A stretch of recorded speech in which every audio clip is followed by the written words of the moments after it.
తమ బలహీనతను గుర్తెరుగుతారో, తమ ఖాళీదనాన్ని, తమ లోటుదనాన్ని గుర్తెరిగి తన అయోగ్యతను, అపాత్రతను గ్రహిస్తారో, వాళ్ళు ముందే ఫిక్స్ అయిపోయారు మన వల్ల కాదని. మరి వల్ల కానోడు ఆయన కార్యాలు సాధించాలంటే ఎవరిని ఆశ్రయించాలి? చెప్పండి గట్టిగా. అప్పుడు మాత్రమే దేవుని శక్తి వాని మీద పనిచేసే ఛాన్స్ ఉంటుంది. ఆల్రెడీ పరిశుద్ధుడిని, ఆల్రెడీ పరిపూర్ణుడిని, ఆల్రెడీ శక్తి గలవాడిని ఒకవేళ దేవుడు పిలుచుకుంటే వాని శక్తి వినియోగించడానికి ట్రై చేస్తాడు, కానీ దేవుని శక్తి వాని యందు పరిపూర్ణం కాదు. దేవునికి స్తోత్రం. తన శక్తితో నింపి తన కార్యాలు నెరవేర్చుకోవాలని ఆశపడుతున్నాడు. మరి తన శక్తితో నింపాలంటే తను పిలిచిన పాత్ర ఖాళీ పాత్ర అయి ఉండాలి, పాత్ర అయి ఉండాలి. అందులో ఏదన్నా సరుకు ఉందనుకో, ఆ పాత్ర అతిశయపడిద్ది. మన సరుకు అని. ఎంతమందికి అర్థమవుతుందో ఏమో మరి మహారాజులకి. కాబట్టి అది ఖాళీ పాత్ర అనుకో, అది బలహీన పాత్ర అనుకో.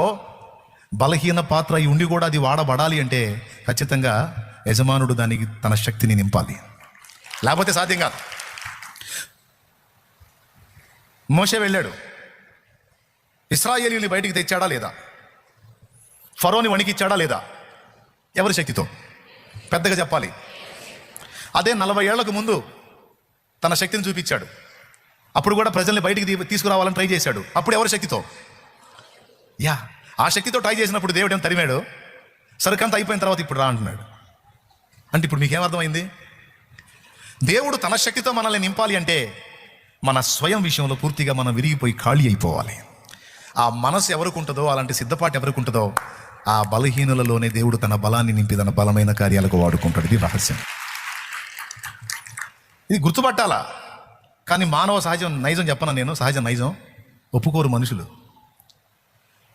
ఒప్పుకోరు. ఒక పట్టాన పేతురు ఒప్పుకున్నట్టు, జక్కయ్య ఒప్పుకున్నట్టు బెండవరు. నువ్వు అన్ని విషయాల్లో తేడా కదా అంటే, అన్ని విషయాల్లో కాదు అన్న, చాలా విషయాల్లో నేను జాగ్రత్తగానే ఉంటానన్న.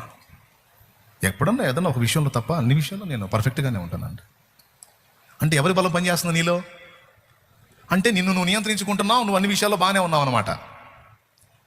కానీ ఒక బలహీనుడైన వాడిని దేవుడు వాడుకుంటున్నప్పుడు ఆ వ్యక్తిని కదిలించావు, మనకి ఏమంటాడు తెలుసా? నేను అన్ని విషయాలలో బలహీనుడాన్ని, కానీ దేవుడు కృపతో శక్తినిచ్చి నిలబెట్టాడు, బలపరిచాడు, వాడుకుంటున్నాడు, నడిపిస్తున్నాడు అంటాడు. అర్థమైందా? దేవునికి స్తోత్రం. ముందు ధనవంతుడిని కదిలించినప్పుడు అక్కడ ఎందుకు వర్కౌట్ కాలేదో తెలుసా? వాడు ఆల్రెడీ మంచోడానికి ఫీల్ అవుతున్నాడు. ఫస్ట్ ధనవంతుడి ప్రస్తావన వచ్చింది కదా. వాడు నేను దొంగతనం చేయట్లేదు, నరహత్య చేయట్లేదు, నేను వ్యభిచరించట్లేదు, అబద్ధ సాక్ష్యం చెప్పట్లేదు, తల్లిదండ్రిని సన్మానిస్తున్నాను, నేను అన్ని విషయాల్లో బాగున్నాను, నేను మంచోడన్నాడు ఫీల్ అవుతున్నాడు. అందుకే దేవుడికి కొంచెం దేవుడు ఒక మాట అందిస్తే